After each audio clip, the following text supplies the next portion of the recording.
Bro, what is this production? Oh! Oh my god. That nigga got his brain.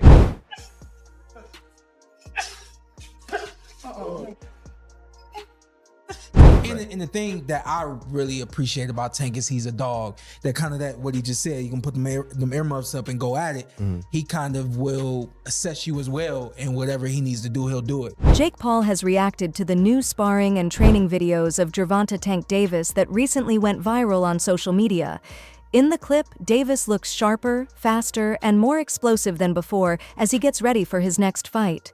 Fans are excited and wondering if Tank is now reaching his best form.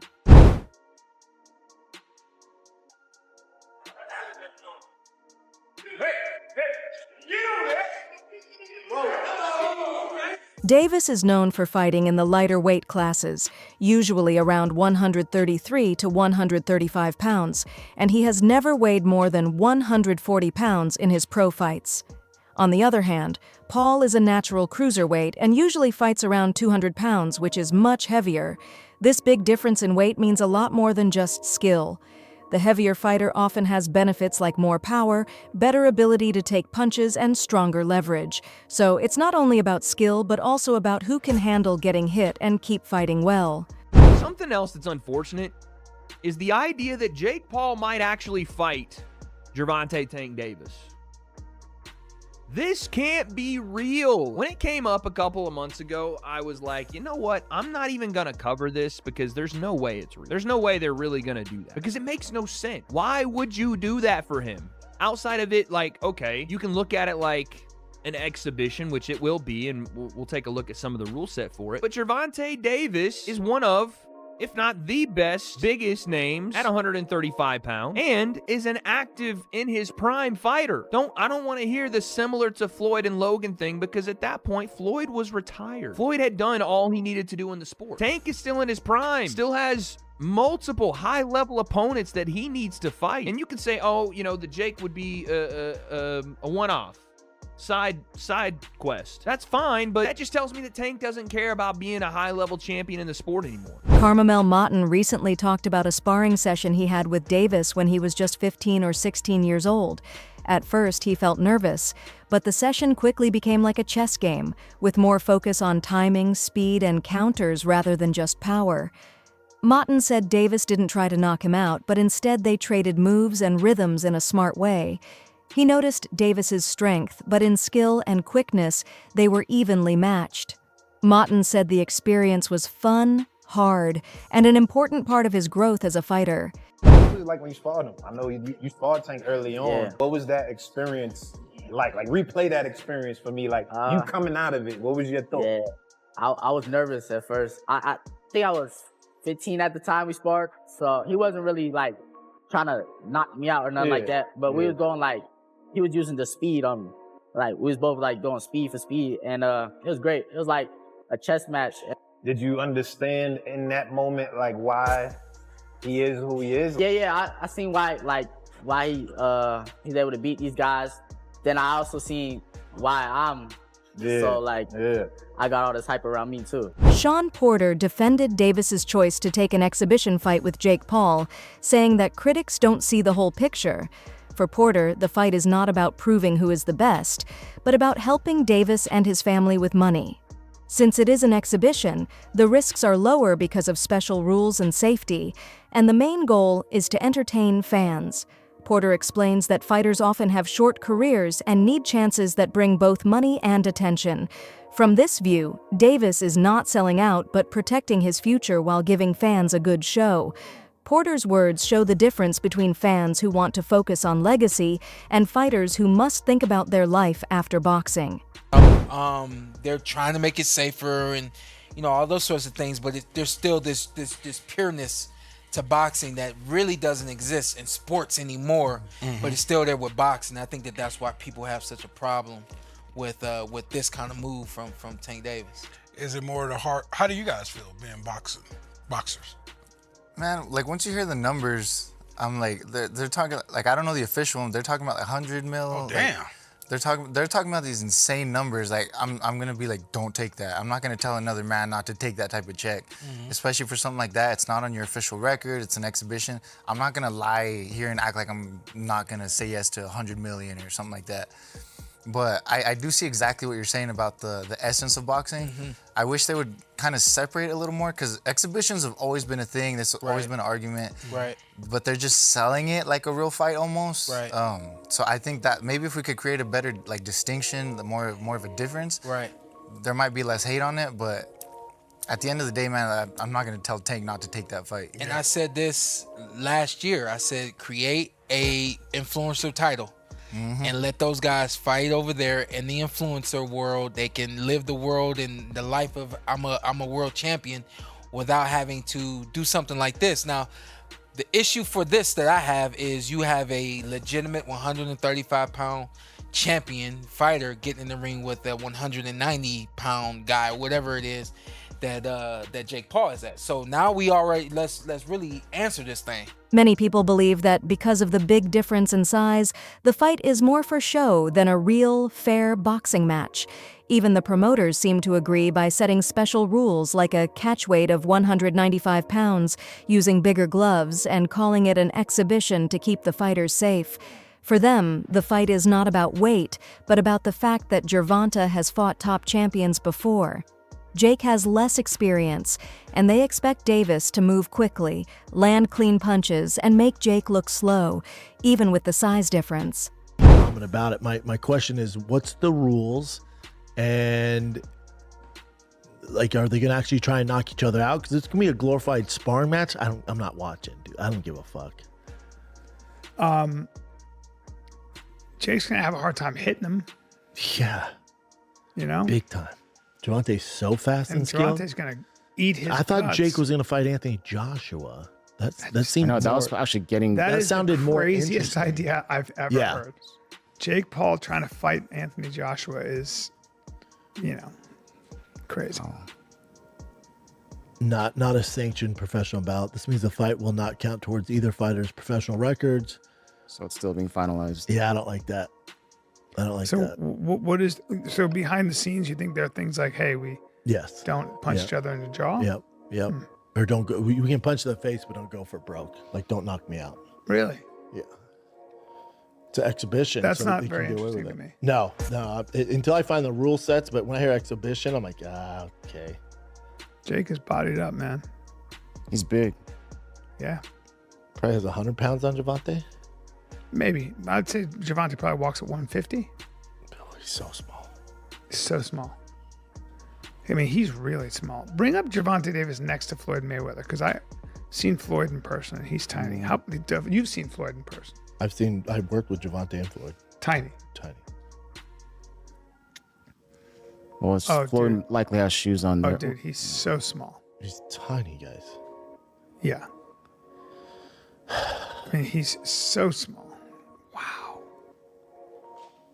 Great fighter. Chael Sonnen recently criticized Jake Paul for changing his focus from fighting Anthony Joshua to facing Gervonta Tank Davis, saying it was disappointing compared to what was expected. Sonnen said that unlike Paul, Tank isn't good at promoting fights or creating excitement. Tank lets his boxing do the talking, but he doesn't have the skills to build hype like Paul does.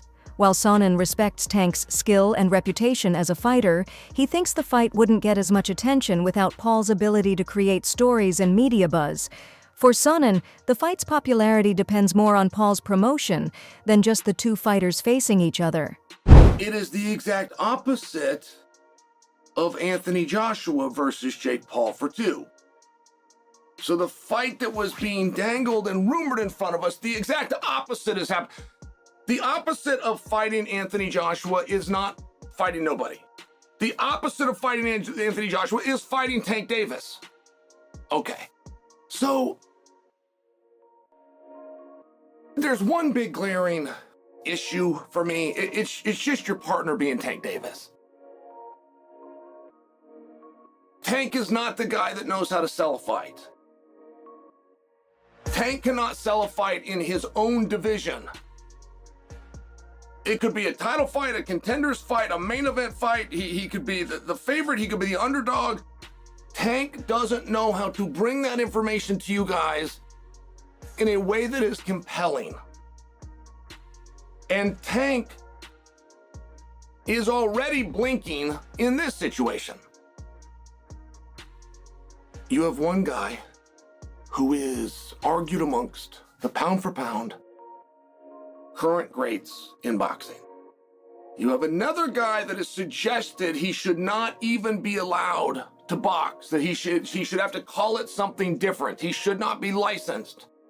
He should not be ranked in the top 14. He should never be selected for a world title. Okay. Now,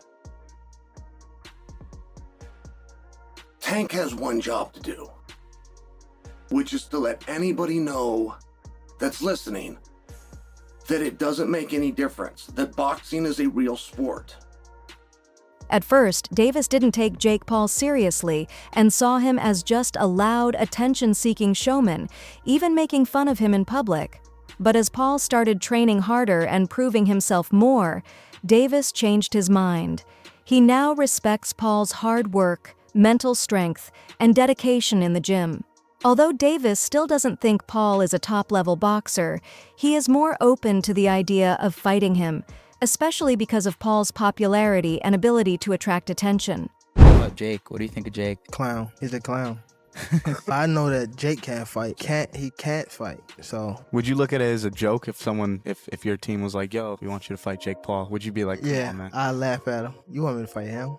At first, I didn't like how Jake Paul was coming because of how he was making it look. But now that I see that, I feel as though he's still a clown because that's his personality. I'm starting to respect it because he's not doing it like for the hype. He was really like trying to be a boxer. I think that he's decent. Yeah. Like he's good. I mean, he's not good, but he's going that way. Is he better than you thought he'd be? Yeah. Gotta be mentally tough to be in a box. So that's why I don't take that away from some fighters or some people that want to jump into the sport. So just show how tough you are. That's how it should be. After Jake Paul's clear win over Julio Cesar Chavez Jr., more people in boxing started to respect him.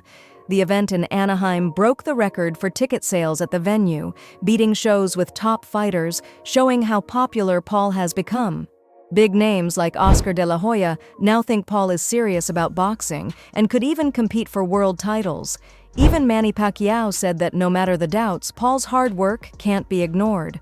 The fight also helped Paul's reputation because experts saw how well he controlled the ring and stayed calm, even with a tough crowd. Canelo Alvarez fought Julio Cesar Chavez Jr. We promoted that fight many years ago. Didn't knock him out, couldn't hurt him. So imagine if Jake Paul can hurt or even wobble Chavez Jr. It's something that Canelo didn't do or couldn't do. So Jake Paul, Julio Cesar Chavez Jr., it's a real fight. Yeah. Look, people keep talking about Jake Paul, well, he's not a real fighter, this and that. Well, he's fighting a real fighter now in Julio Cesar Chavez Jr. It's going to be a good test for both guys. Obviously, Jake Paul, he's a masterclass promoter in what he does. He's been doing some great things. I mean, Mike Tyson, 60 million people, fighting Julio Cesar Chavez Jr., who, when he trains, when he gets in shape, when he's focused, he will be dangerous for anybody. Look, Canelo Alvarez fought Julio Cesar Chavez Jr. We promoted that fight many years ago. Didn't knock him out, couldn't hurt him. So imagine if Jake Paul can hurt or even wobble Chavez Jr. It's something that Canelo didn't do or couldn't do. So there's a lot of stories to come out from this. A lot of great stories for Jake Paul. So I just feel honored and proud that we can team up with MVP Promotions, with Jake Paul, and we can make Zurdo Ramirez with Torticos the mandatory. That's going to be a bloodbath in itself. So we're excited. Jake Paul has announced that his boxing career is just getting started, and now he wants to face real professional boxers. After beating Andre August, Paul said he's done fighting MMA or crossover opponents and is focused on the traditional boxing path. In a CNN interview, he said he plans to fight everyone, especially the biggest and toughest fighters where he is seen as the underdog, to prove himself in the ring. He has been clear about this goal in interviews and on social media. Paul wants to move beyond just being a show and build a true boxing legacy by taking on strong, credible opponents to show he belongs at the top. The big weight difference between Jake Paul and Gervonta Tank Davis was too much to ignore, so Georgia did not approve the fight. Because of this, Paul's team took back their permit application in Georgia and decided to hold the event in Miami instead. This change shows how hard it is to organize big exhibition fights, as local officials focus on safety and fairness, not just money. For Davis, being turned down in Georgia shows that many people still have doubts about him. For Paul, moving to Miami fits his style of making headlines and keeping the excitement going. This move affects how fans feel about the fight, changes the event plans, and shows how tricky the business side of boxing can be. There's no way in hell this fight was ever going to happen. And the fact that y'all believed it, I don't know, you're stupid. So Rick Thompson, chairman of the Georgia Athletic Commission, told USA Today Sports that Paul's promotion company withdrew its request for permits and a rule waiver, citing the 65-pound weight difference between the fighters. The Rick Thompson guy straight up said they've been promoting something they should not have been. Come on, guys, like, use your brains. Y'all boxing fans, you understand this. This fight was never going to happen. This is the article from USA Today. It says the status of the proposed fight between Jake Paul and Gervonta Davis under scrutiny because of the weight discrepancy between the two fighters. Rick Thompson is coming out and saying this stuff because he said he believes it's in the public's best interest to know that they've been promoting something they should not have been. Communications director for the Office of the Secretary of State told USA Today Sports the event will not be happening. But funny enough, tickets are still available. You could still purchase them online, and the fight is still listed on the State Farm Arena event. Critics say Jake Paul's rise in boxing is not just about promotion, but also about disrespecting fighters from past generations. They believe that by bringing retired legends back with offers of big money, he hurts the sport's true spirit. Even famous fighters like Mike Tyson have been tempted to return after many years, which makes fans excited but also brings up real worries about safety. Taking on Mike Tyson, that's pushing 60 years old, for crying out loud, but at the same time pretending to be like this badass motherfucker, sending me DMs talking. He offered me a contract a long time ago, and I was like, what are you doing? I'm a retired fighter and I've got one eye. Why would I want to fight you? I wouldn't lower myself to doing that. I know a lot of people do that. They do lower themselves, if you want to say that, because of the payday, because Jake Paul is a big name. He is a social media sensation. He's a YouTube star. And now, of course, in the world of boxing, he's one of boxing's biggest stars because he puts on these spectacles like Paul versus Tyson, like Nate Diaz, because these are the fighters, these are the names that attract the eyes. Jake Paul is the B-side to almost every single one of his fights. When he fought Nate Diaz, people were tuning in for Nate Diaz. His last fight, against Cesar Chavez Jr., apparently no one watched that fight. Apparently the pay-per-views were ridiculously low. So this one's going back to Netflix on November 14th, and it's an exhibition bout. Of course, it's an exhibition bout because no athletic commission in their right mind will sanction this fight. There's just no way you can make this a legitimate fight because of the size advantage. Typically, this would be very, very dangerous, and someone could get really hurt. If Jake Paul was to swing as hard as he could and connect and wobble him and hit him many times and not knock him out, with the bigger gloves and the concussion possibilities and the brain rattling around inside the head, and Jake Paul just teeing off at him as hard as he could, it's dangerous. That's why fights like this can't get sanctioned. That's why this is a exhibition bout and not a real matchup. Now listen, they're both going to get paid tremendously. They're going to make a ton of money, and a lot of people are going to tune in and watch it on Netflix. Fair play. In the end, the fight between Jake Paul and Gervonta Davis shows how the line between sport and entertainment is becoming unclear. Some people see it as a mismatch, while others think it's a big business move that gives both fighters attention, big money, and new opportunities. The weight difference, moving the fight location, the power of promotion, and questions about how real the fight is will always be part of the conversation. But for fans, critics, and people inside boxing, the most important thing is to see how these two very different fighters deal with the pressure and attention on fight night. Whether it's seen as a show or a new step in boxing, this fight will have a lasting impact. Optically, visually, seeing that go viral, and I mean go viral, and Jake Paul will never hear the end of it. We're gonna have to help you up. Coach gonna have to help you up. We're gonna see about it. Help you up. We're gonna... Because Gervonta Tank Davis is not only a real boxer, he's a real boy. He's 5'5". He's a lightweight. Skills pay the bills. Let him knock out Jake Paul, give him Bambi legs, or knock him down.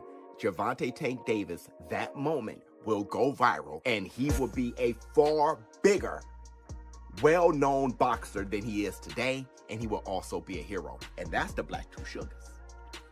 That you guys don't want to admit it. Don't bull jive. Think about it. What do you think? Does this fight make sense, or is it too one-sided to take seriously? Share your opinion in the comments below. Thanks for watching. Like, subscribe, and stay informed. Stay tuned for more updates, and let's keep our news accurate.